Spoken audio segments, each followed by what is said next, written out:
রোজগার করে কম, একই বেতনে আর এক বন্ধু চাকরি করে। এই বন্ধু হালাল ভাবে কাজ করে, বাম হাতের ইনকাম করে না। বাম হাতের ইনকাম বোঝেন তো? চট্টগ্রাম এগুলি করে না। বাম হাতের ইনকাম। এই ভালো স্বামীর বউ বলে যে তুমি কি চাকরি করো গো? তোমার বন্ধু একই বেতন পায়, বাড়িতে ফ্রিজ আছে, টিভি আছে, এসি আছে, ডিসি আছে, কি না আছে, আর তোমার কি আছে? কিচ্ছু নাই, খালি একটা ফকিরুদ্দিন মোল্লা। এই প্রত্যেক দিন গুতাতে গুতাতে এই ভালো মানুষটা শেষ পর্যন্ত বউরে খুশি করার জন্য প্রত্যেকদিন দেখে মুখ হাড়ির মতো একেবারে কালো, না পাইয়া এই ভালো স্বামীটা নষ্ট হয়ে যায়, ঘুষ খাওয়া আরম্ভ করে। ঠিক কিনা মা বোনেরা? আপনার স্বামীকে ভালো রাখুন। অন্যায় পথে বেতন যদি পায় হালাল ভাবে 5,000 টাকা, আর যদি অন্যায় ভাবে 25,000 টাকাও মাসে কামাই করে, বরকত হবে না। রুজিয়ার জিনিস, বরকত আলাদা জিনিস। হারাম ভাবে 50,000 টাকা যারা কামাই করেন, বরকত নাই। 50,000 টাকা মাসে ইনকাম হয়েছে, কিন্তু দেখা গেল কি ছেলের পেটে অসুখ, মেয়ের পেট ব্যথা, স্ত্রীর মাথায় ব্যথা, একটা গইরায় আর একটা খাড়ায় আছে। কয় তোর কি? কয় আমার কলেরা। তোর কি? কয় আমি মরবো। ডাক্তারে পয়সা দেয়, তারপরে ওসারে পয়সা দেয়, হুজুরে পয়সা দেয়, মামলায় পয়সা দেয়। ছেলেগুলি সব মস্তান, গুন্ডা, হাবিজাবি হয়ে গেছে। শেষ পর্যন্ত 50,000 কামাই করছে, দেখে যে 50,000 খরচ হইয়া আরো 30,000 বাকি হয়ে গেছে, লোন হয়ে গেছে। বরকত আছে? বরকত নাই। হালালে বরকত আছে, হারামে বরকত নাই। কুত্তায় বাচ্চা হয় কয়টা? আর অন্য জায়গার কথা না বলেন, সিডেমের কথাই বলেন। চট্টগ্রামে কুত্তায় বাচ্চা হয় কয়টা? ওই সব জায়গায় একই অবস্থা। সর্বোচ্চ 10টা, 20টা, 7টা, 20টা বোধহয় হয় না, 7টা, 5টা, 10টা, 15টা হয়। কারণ হচ্ছে কুত্তার তো কোনো পরিবার পরিকল্পনা নেই, পাইকারি দরে বাচ্চা হয়। যত কুত্তার বাচ্চা হয়, এইগুলি সব যদি পয়সা থাকতো, চট্টগ্রামে হাঁটতে পারতেন? রিক্সা চালাইতে পারতেন? পায় পায় কুত্তার জ্বালায় অস্থির হয়ে যেত। কিন্তু কুত্তা কি বাঁচে? যেমন জন্মের হওয়া হয়, তেমন জন্মের মরা মরে। গাভীর বাচ্চা হয় কয়টা বছরে? কয়টা? তারপরে মুসলমানরা যা জন্মের খাওয়া খায়। কুয়াতুল মুসলিমিন, বদ্দার হাটের গোশত মানুষেরা খুব খেলে আর জন্মের মতো খায়। হ্যাঁ, এই যে গরু একটা করে বাছুর দেয় বছরে, এই গরু মানুষের জন্মের খাওয়া খাইয়াও তারপরে গরুর অভাব আছে? অভাব নাই। কারণ কি? কুত্তা হারাম, বরকত নাই। গাভী হারাম, তাই তাতে বরকত হয়েছে। আমার দেশে 2 শ্রেণীর ভিক্ষুক আছে। কয় শ্রেণীর ভিক্ষুক? অশিক্ষিত ভিক্ষুক আর শিক্ষিত ভিক্ষুক। অশিক্ষিত ভিক্ষুক কারা? অশিক্ষিত ভিক্ষুক রাস্তায় পথে ঘাটে কাজ কাম পারে না, হাত ভাঙ্গা, পাও ভাঙ্গা, চোখ নাই, কান নাই, নাক নাই, কত কিছু নাই, আল্লাহ রাস্তায় খরচ চায়। এ হলো এক রকমের ভিক্ষুক। আর এক রকমের ভিক্ষুক বিএ পাস, এমএ পাস, সরকারের অফিসে, সরকারের চেয়ারে বসা, এয়ার কন্ডিশনে বসা, সেইখানে বসে জনগণের সেবা করা তার দায়িত্ব। সেবা নিতে আসছে জনগণ, বসতেও বলে না, আর তাকে ইজ্জতও করে না। খাড়া খাড়া তার কাছ থেকে চাইয়া 5,000, 10,000, 2 লাখ, 5 লাখ ঘুষ আদায় করে। এরা শিক্ষিত ভিক্ষুক। মনে রেখো, সরকারি অফিসার সব খারাপ আমি বলবো না, অনেক ভালো ভালো অফিসার আছে, কারণ আলহামদুলিল্লাহ আমার জানা শোনাও, নাম বলবো না, এমন অফিসারও আছে। এই বাংলাদেশের একজন সচিব, যিনি বাংলাদেশ ব্যাংকের যিনি গভর্নর ছিলেন, তারপরে অর্থ বিভাগের সচিব ছিলেন, আমি রাজস্ব রেভিনিউ বোর্ডের চেয়ারম্যান ছিলেন, এবং একজন রাষ্ট্রপ্রধানের দুর্নীতি কমিটির আহ্বায়ক ছিলেন। যে সমস্ত পোস্ট তিনি হোল্ড করেছেন, দৈনিক 15 থেকে 20 লক্ষ টাকা ইনকাম করা কোনো ব্যাপার না। সেই লোক আর আমি আরো কয়েকজন লোক রাবেতা আলম ইসলামের মেহমান হয়ে মক্কা শরীফে গেছিলাম। কথায় কথা আসছে, তার এক মেয়ে একটা চিঠি লিখেছে, মিনায় বসে সেই চিঠিটা পাওয়া গেল। তিনি আমাকে চিঠিটা পড়তে দিলেন, দেখলাম তার মেয়ে চিঠি লিখছে, আব্বু, হজের সব খরচ করার পর যদি তোমার কাছে টাকা বেঁচে থাকে, তাহলে ইমিটেশনের একটা ম্যাচ করা একটা সেট আমার জন্য কিনে নিয়ে এসো। যদি পয়সা বাঁচে, ইমিটেশনের, সোনার না, গেছে কিন্তু সোনার দেশে। আমি অবাক হলাম। তিনি চিঠিটা পড়ে বললেন আমাকে, ভাইয়া বলে ডাকেন, বললেন ভাইয়া আমার কাছে এরকম কোনো পয়সা নাই যা দিয়ে আমি এটা নিতে পারি। ইমিটেশনের জিনিস, সোনার জিনিস নয়, রূপারও নয়। তার বোর জন্য একটা জায়নামাজ কেনার পয়সা তার কাছে ছিল না, অথচ এত বড় বড় পদ হোল্ড করেছেন। এরকম অফিসারও বাংলাদেশে আছে, আলহামদুলিল্লাহ। এরকম বড় বড় অফিসার বাংলাদেশে আছে, এরকম দারোগা আছে, এসপি আছে, ডিসি আছে, আলহামদুলিল্লাহ। কিন্তু কিছু সংখ্যক লোক আছে যারা ওই জায়গায় বসে জনগণকে কষ্ট দেয়। যারা টাকা আপনারা দেয়, ঘুষের টাকা দেওয়ার সময় একটু হাসে, সেই হাসিটা খুব কষ্টে হাসি, তৃপ্তির হাসি না। মানুষ কানতে গিয়ে যদি হাসে দেয় তখন অবস্থাটা কি হয়, ভেটকি দেওয়ার মতো। ওই রকম একটা কষ্ট হাসি হেসে টাকাটা দিয়ে বলে স্যার একটু দেখবেন, হ্যাঁ দেখবো, তারপরে দিয়ে দিল। বাইরে এসে কয় কি জানেন, আল্লাহ আমার এতগুলো টাকা এই শয়তানি নিল, ওর গোষ্ঠী সুদ্ধা খয়রাতি বানায় দিও। আমার সরকারি অফিসারেরা সমস্ত অফিসারদেরকে বলবো, খবরদার ঘুষ খাইও না, ঘুষ খাওয়ার জাহান্নামের আগুন খাওয়া সমান। এরপর আমি সাংবাদিকদের কথা বলবো। সাংবাদিক ভাইয়েরা জাতির বিবেক, সাংবাদিক ভাইরা কি জাতির বিবেক।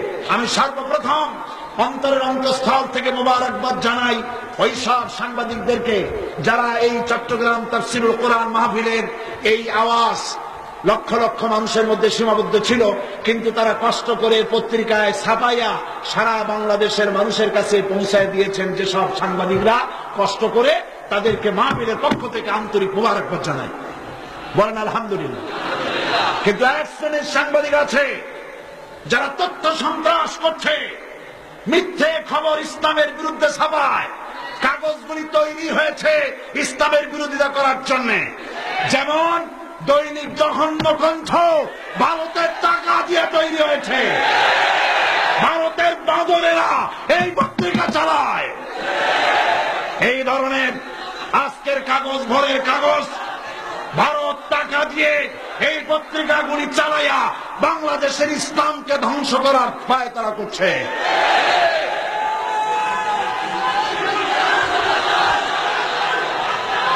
মুসলমান ভাইরা, তথ্য সন্ত্রাসে এরা আলেমদের বিরুদ্ধে প্রত্যেক দিন এদের পত্রিকায় আলেমদের বিরুদ্ধে কিছু না কিছু আছে, আছে কিনা?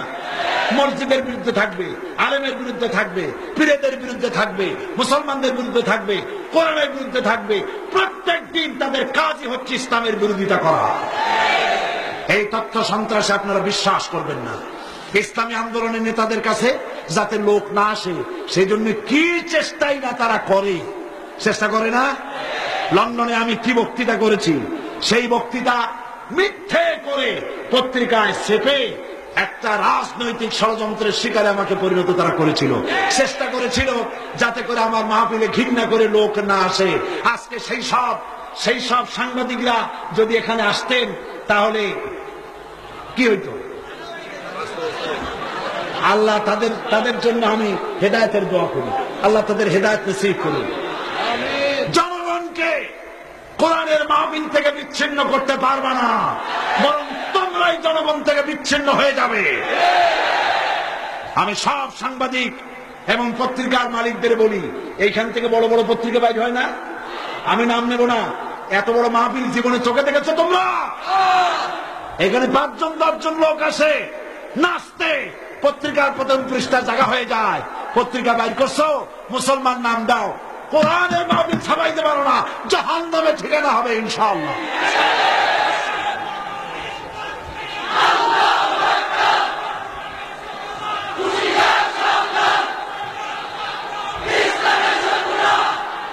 আজ শিক্ষকদের দায়িত্ব রয়েছে, শিক্ষক বৃন্দ তাদের ছাত্রদেরকে আল্লাহর দ্বীনের উপরে তৈরি করবেন। ওলামা হাজারাত হক কথা বলার সাহস রাখবেন। সমস্ত আলেম ওলামা এক হয়ে যান। চাকরি আপনারে বাঁচাবে না, ইমামতি আপনাকে বাঁচাবে না, আপনাকে বাঁচাবে রিজিকের মালিককে। রিজিকের মালিককে হক কথা বলতে শিখুন। আওলাদ রাসূল আজকে যে বক্তৃতা করেছেন, আমার কলিজা ঠান্ডা হয়ে গিয়েছে। এর নাম আওলাদ রাসূল, এর নাম আওলাদ রাসূল। চাকরির পরোয়া করে না, চাকরি তার জুতার ধুলার সমান। হক কথা বলতে হবে। হক কথা যারা বলে না তারা শয়তান, বোবা শয়তান, শয়তান নাখরাস, তারা বোবা শয়তান। তারা কি? দেখুন, আওলাদ রাসূল নাম ধরে আমাদের দেশে ভারত থেকেও কিছু লোক আসে, তাও আওলাদ রাসূল, আর আমাদের সামনেও আওলাদ রাসূল। ভারতের বাবরি মসজিদ, ভারতের বাবরি মসজিদ যখন ভাঙা হলো, ওই আওলাদ রাসূল বাংলাদেশে যখন আসে, আমি বলেছি বাপের বেটা যদি হন ভারতে কথা কন। বাবরি মসজিদের ব্যাপারে তো কিছু বলতে পারলেন না। ৬,০০০ মানুষ আসামে জবাহ করা হয়েছে, কথা বলতে পারেন নাই। আসামে লোক মারা হচ্ছে, কথা বলতে পারেন না। কেন বলতে পারেন না? এই ভারতের পার্লামেন্টের জিন্দিগিতে আর পা দেব না, এই কথা বলতে সাহস করেন না কেন? বরং বাপের বেটা যদি কেউ থাকে ভারতে, দিল্লির জুমা মসজিদ, শাহী মসজিদের ইমাম বুখারী, কলজা থেকে দোয়া আসে। কোরআন শরীফ ব্যান করার জন্য কলকাতা হাইকোর্টে যখন রায় হবে, কলকাতা হাইকোর্টে মনে আছে না, এই বাংলাদেশে ওর প্রতিবাদ করতে গিয়ে চাঁপাইনবাবগঞ্জে বাংলাদেশ ইসলামী ছাত্র শিবিরের ৮ জন লোক গুলির মুখে শাহাদাত বরণ করেছিল।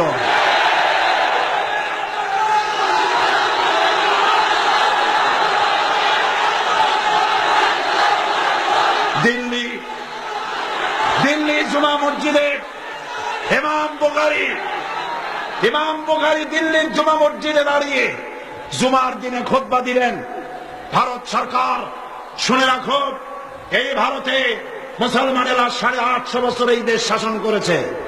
এই দেশের কুতুব মিনার আমরা বানিয়েছি, এই দিল্লি জুমা মসজিদ আমরা বানিয়েছি, এই তাজমহল, শীষমহল, দেওয়ানি আম, দেওয়ানি খাস, ময়ূর সিংহাসন, ভারতে মানুষ যা দেখতে আছে সব মুসলমানদের তৈরি করা। আজ সেই ভারতে যদি কোরআন শরীফ ব্যান করা হলো, এই কথা যে জজ, যে বিচারপতি উচ্চারণ করবে, সেই বিচারপতিকে আমি পায়ের তলে চেপে ধরে বাম হাত দিয়ে তার জিহ্বাটা টেনে ছেড়ে ফেলে দেব। এর নাম সাইয়েদ, এর নাম আওলাদ রাসূল, এর নাম নায়েব রাসূল, এর নাম আলেম। সেই রকম আলেম হতে পারবেন কিনা? সেরকম আলেম হতে পারবেন কিনা? আল্লাহ পাক তৌফিক দান করুন। সবাই বলে আমিন, সকলে বলেন আমিন। জাতি আজ এক ক্রান্তি লগ্নে পৌঁছে গেছে। ও আমার জাতি, আমি সকলকে আহ্বান জানাই আল্লাহর দ্বীনের পথে, কোরআনের পথে, ইসলামের পথে। বাংলাদেশে আজ যদি ইসলাম প্রতিষ্ঠিত না হয়, তাহলে কিয়ামতে আল্লাহর কাছে আমরা দায়ী হয়ে যাব। আমি সকলকে বলবো আল্লাহ পাকের এই দ্বীনের দিকে আগুয়ান হওয়ার জন্য। আমি মোনাজাতের দিকে এগোচ্ছি। এখন দাঁড়ানো ভাইয়েরা, যত মানুষ দাঁড়ানো, সব দাঁড়ানো মানুষেরা বসে পড়ুন।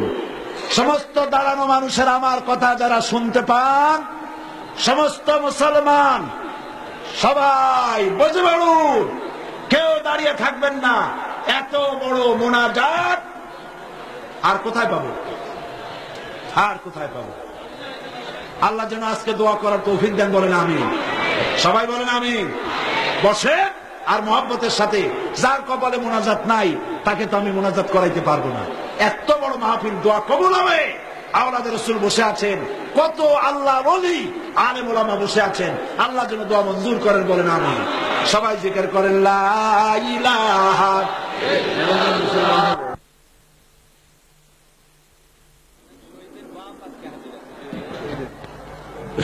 আলহামদুলিল্লাহ, আমরা কিছুক্ষণের মধ্যেই, রাত খুব বেশি হয়নি, কিছুক্ষণের মধ্যেই আমরা মোনাজাতের দিকে এগোচ্ছি।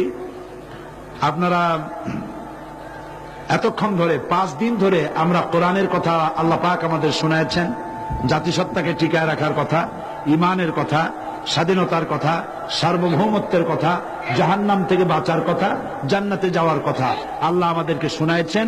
আমরা বলি আলহামদুলিল্লাহ, আমরা বলি আলহামদুলিল্লাহ।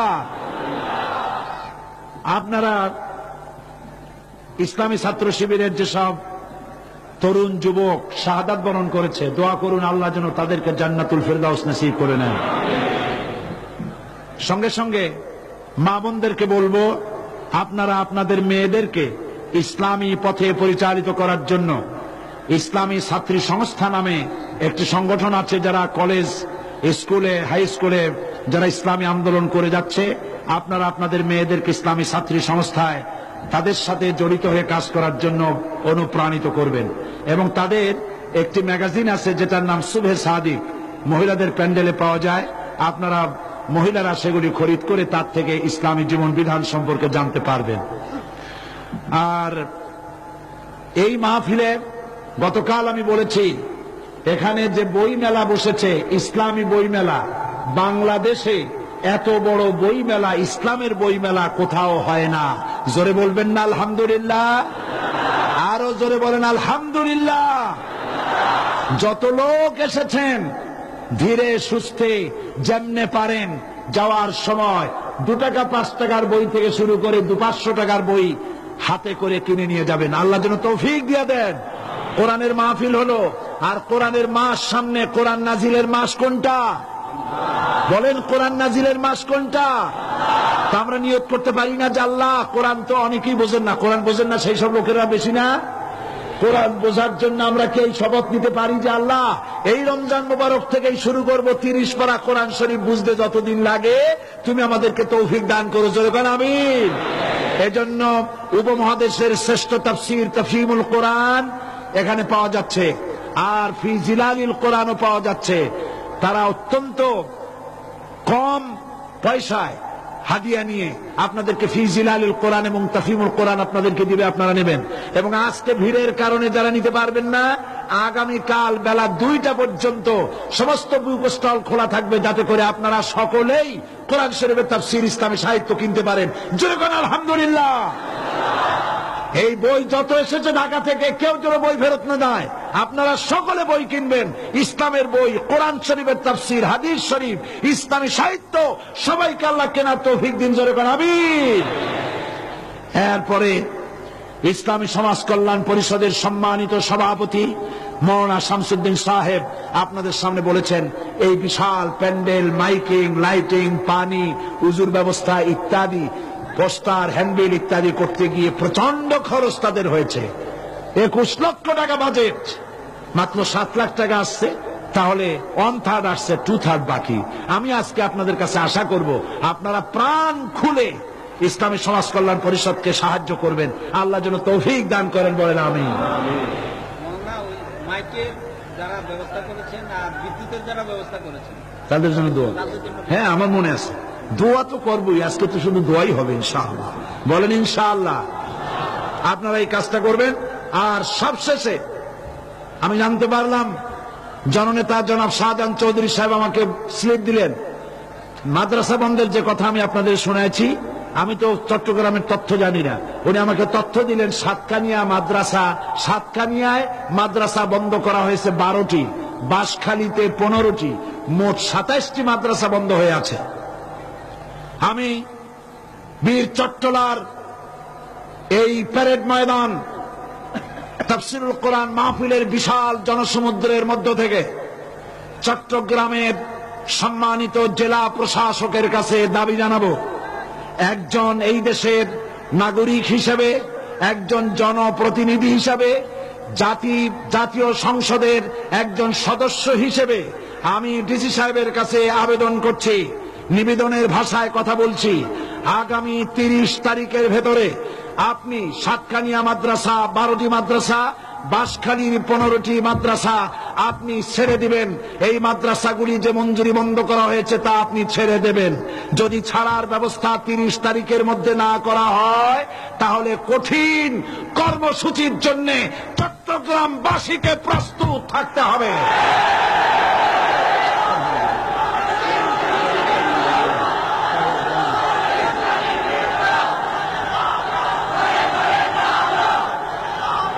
আমরা এই দেশের নাস্তিক মুরতাদদের পরামর্শে পরিচালিত সরকারের মাদ্রাসা বন্ধ করার ষড়যন্ত্র কিছুতেই মেনে নেব না। সরকার যদি সাহায্য বন্ধ করে, সরকারের বাপের টাকা নয়, এ টাকা বাংলার 12 কোটি মানুষের রক্তার্জিত পয়সা। মাদ্রাসা বন্ধ করলে সরকারকে অটল করে দেওয়া হবে।